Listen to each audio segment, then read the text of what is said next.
defense in the fourth quarter. What did you see?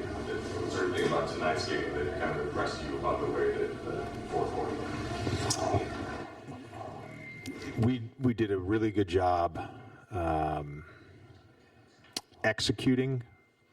In the fourth quarter, we made a couple of adjustments just in terms of some off-ball stuff, and then we went to 15. Really just wanted to, 1 through 5, I just really wanted to have bodies in front, and they had hurt us on the glass earlier in the game and just really felt like that was the right defense at the time. To me, like, it was one of those games, and I told the group this at halftime, we were playing well enough and hard enough to be up at halftime. Shot 3 for 17 in the first half. There were 3 to 4 plays that were just kind of wonky plays, just kind of like somebody went brain dead for 5 seconds, didn't do the coverage correctly, which is our base coverage, and Trey Murphy gets a back cut. There's a couple other plays where, it just, then there ended up being a number of those plays in the second half, but we kept playing. We kept playing hard enough, and we kept together. And then I think just you look at the game, it's Dalton's charge, Luka's charge, Bo and Wex doing a great job with the challenges tonight, saved us potentially 6 points with the Trey Murphy 3 and the Derek Queen charge, which I was going to challenge it anyways because I had the angle. It was obvious that it was a charge, but those guys did a great job.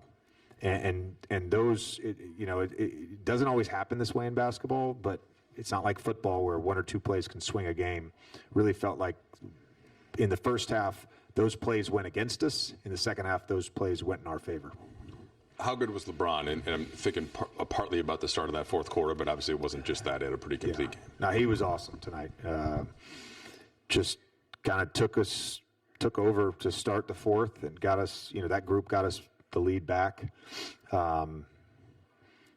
I love what's happening right now with, Luka and LeBron and that partnership, whether it's pick and roll with each other. We ran stack against their blitz. Jackson gets a layup. Luka kind of tells LeBron back cut next time. He gets the lob on the very next play. There's some real synergy happening right now, and it's fun to watch. We knew that LeBron didn't have a ton of reps in the offseason because of his sciatica, and then no training camp, no preseason, missed 14 games to begin the year. Did you ever wonder, like, I might not have that version of LeBron this season and have to kind of be prepared to coach a different version of him? And if you did wonder it, is what you've seen from the last 10 games or so making you maybe recalculate things? No, not recalculating. Because I know LeBron, I know how much he puts into this. I think it's just recognizing game to game what he has. He's Greg Maddux at the end of his career.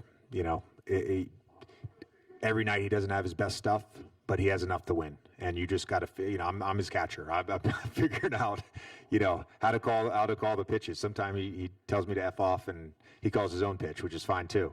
But it really is, to me, it's that. It's like, what's the best way to kind of utilize him tonight based on the opponent, based on the coverage, based on how he's moving. We have conversations sometimes in games. How's your 3-ball feel? Okay, all right, I'm going to run this off-ball play for you, or I'm going to, put you in this spot versus the pick and roll because I know that you'll end up with the shot. And it's really just that ongoing dialogue with him. To me, what he's doing at 41, what he did last year at 40, it's greatness. It's just a different form of greatness. I think redundancy sometimes, like when people look at teams, it scares them off, and they want like total balance, right? Like one guy who does this, one guy who does this, and so on and so forth. But when you have players who are as dynamic, currently as Luka and LeBron, and eventually as Austin as well, just how does that raise your ceiling when you have that kind of creativity and also, I guess, adaptability? Yeah, I just think it takes a lot to win in the regular season. I think it takes even more to win in the playoffs and win a championship. The thing that starts with is top-end talent. and we have that. I mean, those three guys are stars, and I think being able to use them in different ways, them embracing, being off ball some, being screeners sometimes.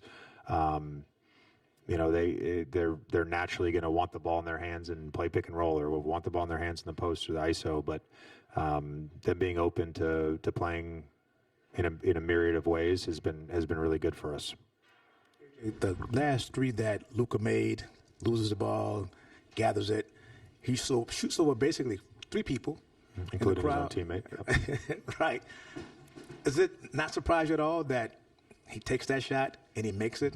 And that we were just joking about it because we both said to each other, like, as soon as you shot it, I knew it was going in. He's like, yeah, so did I.